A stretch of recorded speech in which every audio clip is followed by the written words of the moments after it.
Во Штипската клиничка болница пациенти има најмалку, а лекувањето трае најдолго во споредба со клиничките болници во Тетово и Битола. Низ бројки, работата на Штипската болница изгледа вака. За една година имало 2591 случаи на хоспитализација, а нивното лекување во просек траело 5,4 дена.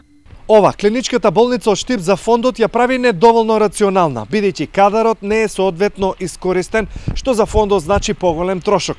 Од тука и барањето, штипските хирурзи наместо по 56 годишно да оперираат по најмалку 70 пациенти.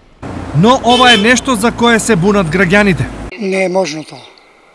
Не е можно затоа што не се знае кога ќе има операција. Треба да има операција, па да закаже кога ќе биде нормално. Дојди бе да ти сече. Не би рекла дека е добро. Зависи сега и од самиот захват колку треба. Време му треба на некој захват повеќе, некој помалку.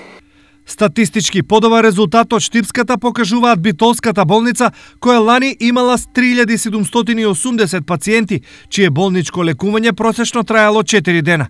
Сепак, најдобар резултат од трите клинички болници на хартија покажува клиничката болница во Тетово.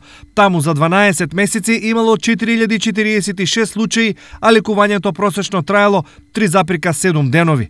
Зошто лекувањето во Штипската болница трае најдолго? Денес од болницата немаше кој да објасни. Директорката најнапред вети објаснување, а потоа се пишмани, па пациентите кои секој болнички ден го плаќаат не ги поферма. Како менаџментот на Штипската болница ќе ги избалансира нормите и квалитетот е неизвестно, но самиот факт што пред лекарите има бројки, во прашање го доведува квалитетот на оперирањето.